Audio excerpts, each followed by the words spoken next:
Well, we've concluded another day of G1 Climax action, and now we prepare for another 3 days. But for that, we're just going to discuss the first two and give a simple take on what we've seen from the previous day. Hello, everybody. I'm just a simple man, and my name is Noah Foster, and welcome to yet another simple take on the last day of block action presented by Block B in the G1 Climax, as well as my quick, simple predictions on the next upcoming 2 days, days 5 and 6, respectively, of Block A and Block B action. So with that, let's just get right into it. So, Block B, they had their second outgoing, and I must admit, I was quite surprised by some of the results. But before that, let me just discuss the tag previews a little bit. As you know, the tag previews, they discuss the next day of G Block action, which of course, the tag previews include the A Block. And you know, there was a lot of foreshadowing here. First off, was Zack Sabre Jr. and his team Suzuki Gun taking out the team of Chaos and constantly working on the leg of Hiroshi Tanahashi, because Zack Sabre Jr. and Hiroshi Tanahashi, they're going to face each other on day 6. We also had, of course, Jushin Thunder Liger on his retirement tour. As you know, he retires next year in January, thanking the people of Hokkaido, because that's where this took place, because basically this was going to be his last match in Hokkaido. We have more Young Lions showcase, the future New Japan Pro Wrestling. Ren Narita has got to be the most up-and-coming prominent young lion we have seen this year, getting the most exposure. We also had LIJ's own Evil and Sonata, who are going to face each other one-on-one, with a little bit of teasing about, hey, competition, man, that's what it's all about. With Sonata trying to go for Skull N and Evil going for, of course, his finish, Everything's Evil. And, yeah, a little tease of things to come, and it should be a very competitive match. I feel like it's going to be a very pinnacle match. We also had, of course, Bullet Club's own Chase Owens and Bad Luck Fale taking on Yoshihashi and the champ, the Rainmaker, Kazuchika Okada, because Okada's going to face Bad Luck Fale, who he's had mixed fortunes with in the past. But this match, however, went in the favor of Team Chaos, where Okada took out Chase Owens with a Rainmaker. So, you know, a little bit of teasing of the block action. It's just a little bit, you know, based on what I've seen so far. And with that, I know I didn't discuss everybody, I just slightly foreshadow. I encourage people to go watch them, as I do as well. Even if I don't watch it all at once, I do watch them afterwards. So let's go ahead and get into the block matches. So this was Block B, and our first match was Shingo Takagi and Toru Yano, a guy that is unpredictable and somehow can pull off the biggest wins possible. Didn't happen here. He pulled out tape, he pulled out a chair, he pulled out the turnbuckle, which I believe whose name was Mary. I guess he has names for the turnbuckles in different cities. And of course, you know, he had all the shenanigans. And he almost won trying to do a count-out victory, luring Shingo Takagi, but Shingo didn't have it. He almost got caught in a DQ with Yano using a chair to his advantage, but Bushi was there to make the save. And Shingo admits his post-match interview he almost had to cheat to win. Thank goodness Bushi was there. You determine that how you will. Bottom line here, this was a fun little match, but Shingo Takagi, he won. So he got his first 2 points, and Yano, he said he's going to complain. You'll hear a complaint from the Toru Yano Compliance Board. So, yeah. I look forward to seeing that grievance in paper. Pumping Bomber gave him the win. Following this, we had a very competitive, back and forth, aggressive match between two men really out to prove a point. The legend, Hiroki Goto, saying this is his G1, versus the flamboyant one, Juice Robinson. And neither of these men disappointed, throwing everything out there in the ring. I mean, Goto, he led with some impressive offense. And shout out to New Japan Pro Wrestling, where I got a lot of my notes from, as well as, you know, I took notes during the match a little bit, because that's what I do. I mean, there was everything here. Robinson, he had his follow-up GTR attempt. And then what's interesting here is he went for left-handed God, but it was blocked by Goto's head. Then Goto went for a move, was blocked by Juice's head. So I'm not sure how either man's hand's feeling, but in the end, Juice got 2 left-handed gods out on Goto and a Pulp Friction and gave him the win. A very competitive, aggressive match, putting up now Juice 2 for 2. He has a perfect score so far. Moving on from there, we had, oh my god, this match. Jon Moxley, Jeff Cobb. I don't know how Jeff Cobb's shoulder is holding up after this one. And Jon Moxley, I don't think necessarily Cobb pissed him off, but Cobb definitely tested him. And again, as Moxley says, he respects him. He's an Olympian. But, you know, this match, it was not like your average little brawl. It wasn't like one was attacked before the bell. Both men, they kept it in the ring, and both men were very aggressive, but scientific here, to say the least. But in the end, after working over Cobb's arm with the help from the guardrail, because, you know, you hinder Cobb's strength and attempt to do Tour of the Islands. He got him, of course, with DDT over the ring ropes that would give him the win. So, leverage, played a favor here, decent bout. Mox is up, he is 2 for 2 as well. Shotumino, I'm sure he's learning a lot. Moving on from here, we had a very scientific mind games, per se. That was to no avail. I thought shenanigans would pay off, apparently they did not. Tomohiro Ishii versus Jay White. Sorry, Courtney, the Stone Pit Bull. I cannot bet against Stone Pit Bull. I don't know what I'm thinking during this, but I digress. Stone Pit Bull, he picked up the win. Very stiff striking match.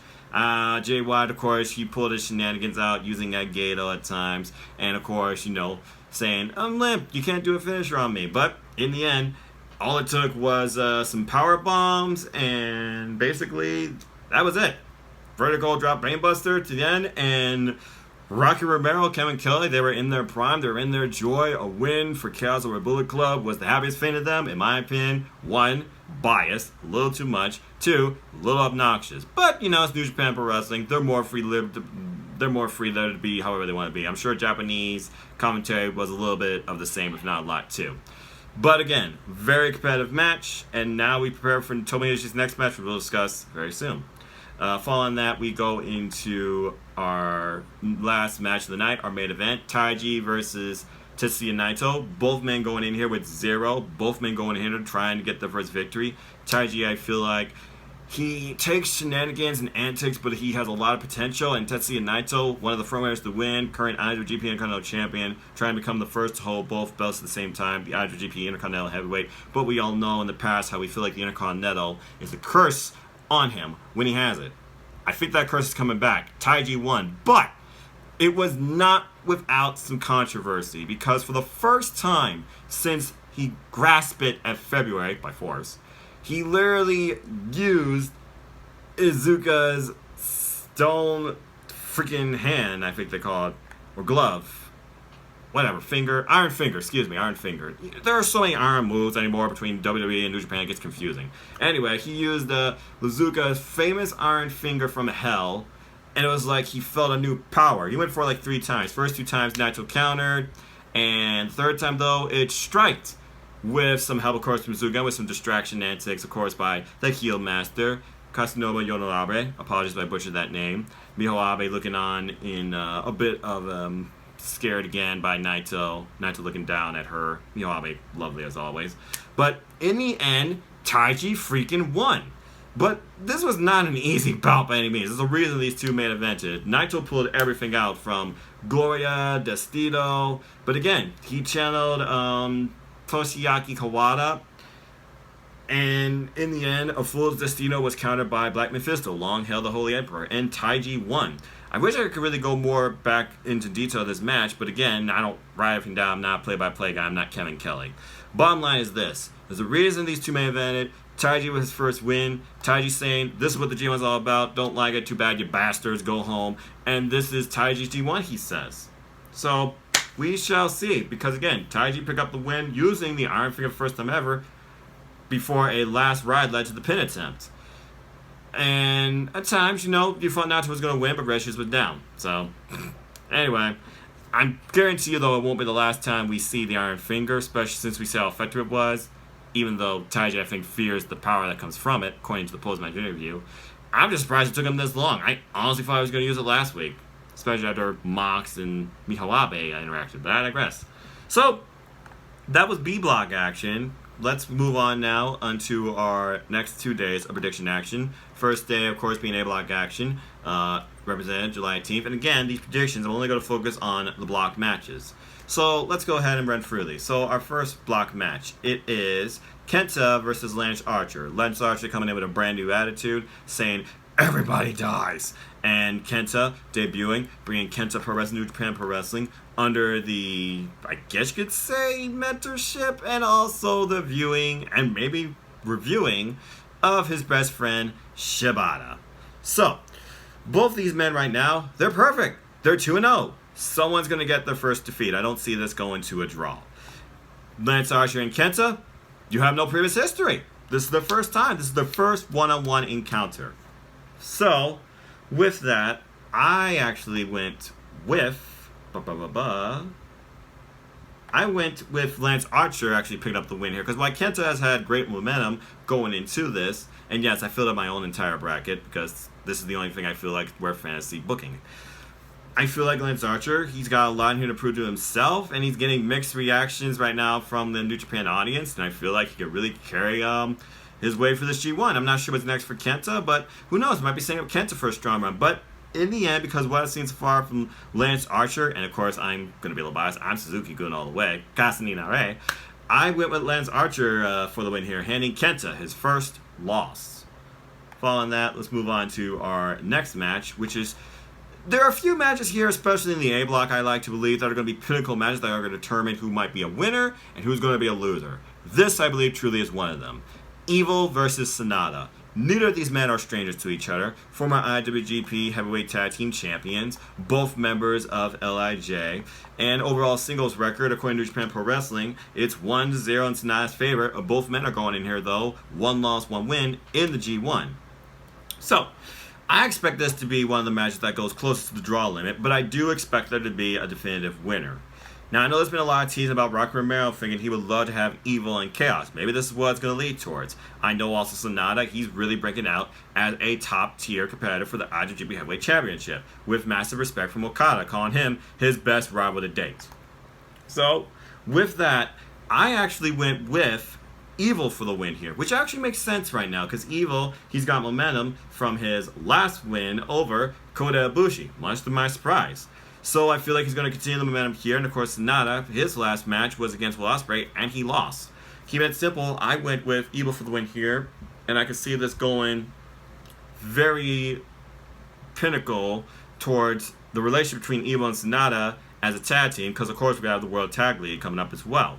Honestly, I feel like this is going to be the match that really defines where these two are going to go from here. But keep it simple, going with Evil. Everything is evil. Okay. Moving on from there, we have two men that are also not strangers to each other. You got the Rogue General, Bad Luck Fale, representing Bullet Club, and of course, the IWGP Heavyweight Champion, the Rainmaker, Kazuchika Okada. Which is very interesting here, because currently this G1, Kazuchika Okada is on a roll. Perfect streak, 2-0. Bad Luck Fale, he is 1-1. However, overall record has shown Bad Luck Fale has gotten the better of Okada on a number of occasions. Overall singles record according to Japan Pro Wrestling Stats is 4-3 in favor of Okada, but G1 is 2-0 in favor of Fale back in 2016 and 2018. And again, Bad Luck Fale, he's going in here for one purpose and one purpose only: lead Jay White towards Promised Land. So with that though, considering Okada, he is on top of the world right now. He is literally owning New Japan Pro Wrestling as the champion. Learning great English too, I respect that. I actually went with Okada picking up the win here with Bad Luck Fale. And I feel like it's going to take more than one Rainmaker to do it, and I sense a grenade happening, but I sense a kick out. This is going to be a nice little affair, probably at least 10 minutes, but I went with Kazuchika Okada for the win. And following that, we move on to our next match, which again, a lot of history. I feel like whoever wins here, it's going to definitely tell a story of their G1. Zack Sabre Jr. versus the Ace of Japan, Hiroshi Tanahashi. Currently, right now, overall singles record is 3-2 in favor of Zack Sabre Jr. And of course, G1 right now goes to Zack Sabre Jr.'s favor as well, which is 1-0. He also constantly worked on the Ace's leg in the tag preview match the previous night. So right now, everything to me steers towards Zack Sabre Jr. picking up the win. So that is what I'm going with. He's the current British Heavyweight Championship, and I believe Zack Sabre Jr., he has a lot to prove himself as he tries to become IWGP Heavyweight Champion. He wants to tap out Okada. He has tapped out Hiroshi Tanahashi on a number of occasions, to the point the ref has come to stop the match almost. Hiroshi Tanahashi, a man that does not show you pain. He has too much pride, but he definitely feels it. With that being said, I am going with Zack Sabre Jr. for the win, and who knows the type of submission tie-up he's going to do. Which leads us to our main event of the night. And boy, is it a big one. Because at first, it was not going to happen because according to his Twitter, he was injured, feeling a lot of pain, but thankfully, New Japan Pro Wrestling, he's got him up and running, and he's going to do this. It is the Golden Star Kota Ibushi, who is 0-2 right now in the G1, versus the man 1-1 right now, who just moved to Japan, who wants to prove that a junior heavyweight can main event the Tokyo Dome, and I feel like he's the guy that really set up Kota's year so far, pretty much, Will Ospreay. These two incredible respect to one another. Will Ospreay is Kota Ibushi is Will Ospreay's hero. They faced each other in the opening match of Wrestle Kingdom. Go check that out. Incredible match. And he pulled out a new move called a Hidden Blade, which led to Kota getting a concussion, but also led to Will Ospreay becoming champion during that match and winning. And ever since then, Kota, he's been back. He resigned New Japan Pro Wrestling. He wants to finish out his career in his life, it seems, in New Japan Pro Wrestling. But Will Ospreay, he also wants to take New Japan Pro Wrestling into the stratosphere. And again, overall singles record is 1-0 to Ospreay. But this is also their very first G1 meeting. Sometimes it's the tournament, sometimes it's the location that can really define the history and rewrite it. So this match was incredibly difficult for me to call. Ospreay, he's been on a roll lately. You know, winning that incredible match at Southern Showdown against Rubber Eagles, bringing out the real Rubber Eagles, who is now part of Chaos. But he had some mixed fortunes in his debut against Lance Archer in his hometown, of course, losing that match. But he has also beat Sonata in a great technical bout. But the Golden Star, I want him to get the win so badly. He's just had a rough year. He had one shining moment winning IWGP Intercontinental Championship, only losing to Naito, where I thought he broke his neck. I'm not sure if the man even has a neck. One of the hardest strikers in the game. So, with that, I want Kota to win. I'm just going to say it. My prediction for this match is the Golden Star, Kota Ibushi, picking up his first win, and really maybe his redemption moment over Will Ospreay, and hopefully will catapult him into bigger and better things going forward in the G1. So with that, those are my predictions for Day 5 of the G1 Climax. So, with that, let's go ahead and move right into Day 6 of G1 Climax, which is going to, of course, indicate B-block action. Now, of course, Day 5, it's going to indicate tag previews about all of this, so I don't know anything beforehand. So I'm going to keep it super simple here and just run down the card. Shingo Takagi versus Taiji. Taiji coming off the win, finally pulling out the Iron Finger from hell. Shingo Takagi, though, trying to prove something against heavyweights. Apologies if I butchered that, by the way. Taiji's the one with the glove. Anyway, or finger. He's trying to prove, and he loves competition, he's trying to go after these heavyweights. So, with that, I actually picked Taiji to pick up the win for this, because honestly, I thought it was going to be Taiji's first win. But, hey, now he's got momentum. And he's also finally has come to the point now. He don't really need it or say he needs it, but he will pull it out if needed. I feel like Taiji is going to pick up the win here. Following that, we have Jeff Cobb, a man I'm sure who's still nursing his shoulder, versus the man that I'm sure is nursing his left hand, Juice Robinson. The flamboyant one, Juice Robinson, on a perfect run so far. Jeff Cobb with nothing. Jeff Cobb, of course, Ring of Honor original. And Juice Robinson, he's done working with Ring of Honor. So I feel like just under those circumstances, I'm just going to go with Juice Robinson for the win on this one. Going to be a very aggressive, hard-hitting affair, but I feel like Juice is going to knock him out. Following that, we have Toru Yano versus Jay White. Now, both men are masters of psychology in the ring. Both men like to do mind games. Toru Yano, he's going to do whatever it takes to win, and so is Jay White. But he's going to have Gato. Probably going to take some brass knuckles. I wouldn't be surprised, though, if Toru Yano tries to take the brass knuckles from Gato, and that might be his downfall. Because, actually it might not be now that I figure about it. Because, again, Toru Yano's crafty. I just wonder what he's going to name the turnbuckles. I'm actually going to go with, sorry Courtney, I can't believe I'm saying this. I'm actually going with Toru Yano for the win on this one and giving us another surprising upset. But I expect this to go at least 15 minutes, if that. Following that, we have the legend Hiroki Goto versus the man I cannot believe right now with 0 points, Tetsuya Naito. You best believe Tetsuya Naito's going to go in this like a hellfire. I know he's tranquilo, but maybe he won't have that title with him. I feel like the IWGP Intercontinental Championship is really becoming a curse for him. And I think it's going to continue. This might be one of the roughest starts for Naito yet in G1. I'm going with Tetsuya Naito. No, not. I'm going with Hiroki Goto for the win here. Alright, which leads us to the main event. A match of two mad dogs, I like to say. Tomohiro Ishii versus Jon Moxley. Both of these men, they love to fight. Tomohiro Ishii, he wants to be hit hard. He's going to call out Mox for the fight, to bring the big fight. which is why I believe Tomohiro Ishii is going to win and probably be Jon Moxley's toughest affair to date. I see this going at least 20 minutes. I just wonder what's it going to take to leave one of these men down. Probably a vertical brainbuster, maybe more than one, but I'm going with Tomohiro Ishii for the win on that. So with that, those are my predictions for the next 2 days of block action, and I will be back, I believe, either Thursday night or Friday night with predictions on block action of day 7, which will once again pick up in the A block. But that's it for me for now, so thanks for listening. Like, share, subscribe, comment, tell a friend, hit that bell to know when the next video is going to be. And if you want to know more about me, know this.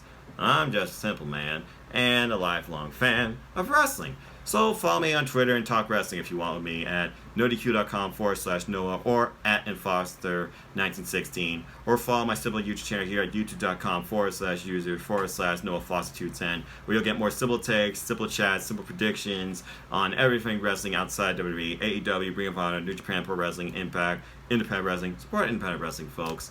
Coming up soon on this channel, I believe Friday night, I will be doing predictions on Ring of Honor's next 2 shows, Manhattan Mayhem and Mass Hysteria. I will also be heading out towards Toronto next month in August to check out Summer Supercard Live, as well as NXT TakeOver Toronto 2 and SummerSlam, so that's going to be very fun. Maybe I'll do a vlog on those. And if you haven't already, please support my Facebook group, #2FlyMarriage. That's all about Cruiserweight Wrestling and the Cruiserweights. And support the heart of my channel here, #205LiveMatch, where I talk to you anything Cruiserweight Wrestling and review and discuss the 205 Live brand with friends. With that, thank you so much for listening. Thank you so much for tuning in. Enjoy life, enjoy wrestling, take care of your families. And until the next video, which will probably be Friday, because I don't know what my Thursday looks like. Working full time makes this a lot more difficult. That's why I can't watch these things live. Until next time, have a good night. And remember this. Support wrestling house big and small, and let's keep growing this wrestling community together. Simple as that. Bye, everybody.